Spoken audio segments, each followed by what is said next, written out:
తులారాశి చిత్తా నక్షత్రంలోని 3వ పాదము 4వ పాదము, స్వాతి నక్షత్రంలోని 4 పాదాలు, విశాఖ నక్షత్రంలోని 3 పాదాలు.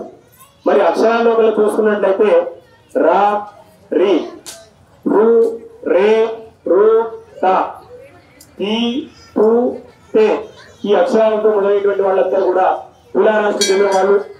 మరి ఈ సంవత్సరం తులారాశి వారికి ఆదాయం 11, వ్యయం 5, రాజపూజ్యం 2, అవమానం 2గా చెప్పబడుతున్నది. గురువు ఈ సంవత్సరం అష్టమంలో సంవత్సరం ప్రారంభం అంటే ఇవాళ నుంచి మే 14 దాకా అష్టమ స్థానంలో ఉన్నాడు. మరి ఈ అష్టమ స్థానంలో పోయిన ఈ అష్టమ స్థానంలో దురదృష్టాలు, ధనక్షేమం, క్లేశాలు అంటే ఇన్ని రోజులు ఎట్లున్నాయో ఈ మే 14 తారీఖు దాకా ఈ తులారాశి వారికి అట్లాగే ఉండే అవకాశం ఉన్నది. మరి మే 14 తర్వాత సంవత్సరం అంతా కూడా గురువు మంచి అనుకూల స్థానంలో పోతున్నాడు కాబట్టి ఈ మే 14 దాకా కొంచెం తులారాశి వారు ఓపిక పెట్టండి. ఈ మే 14 తర్వాత ఈ తులారాశి వారికి అక్టోబర్ 18 దాకా మరియు డిసెంబర్ 5 నుంచి సంవత్సరం చివరి దాకా అంటే మొత్తానికి 260 రోజులు గురువు ఈ సంవత్సరం 9వ స్థానంలో ఉంటున్నాడు. ఎవరికి? తులారాశి వాళ్ళందరికీ కూడా.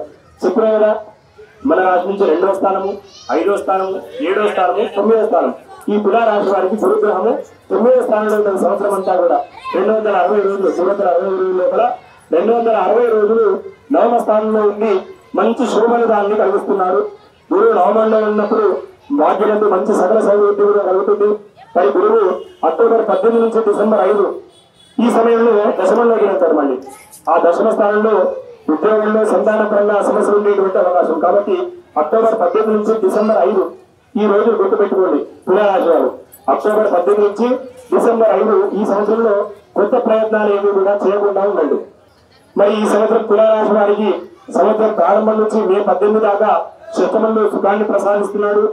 మే 18 నుంచి సంవత్సరం చివరి వరకు పంచమంలో సగం నాశనం అంటే సగం మంచి కలిగిస్తున్నాడు, సగం నాశనాన్ని కలిగిస్తున్నాడు. మరి కేతు గ్రహం కనుక చూసుకున్నట్లయితే కేతు 12వ స్థానంలో సంవత్సరం ప్రారంభం నుంచి మే 18 దాకా ఉంటాడు. మరి 12 నుంచి కేతులు ఖర్చులు అధికంగా ఉంటాయి. కేతు లాభస్థానంలో ఏకాదశి శుభం అంటే మే 18వ తారీఖు నుంచి సంవత్సరం చివరి దాకా కేతు గ్రహం ఈ తులారాశి వారికి చాలా అనుకూలంగా ఉన్నది.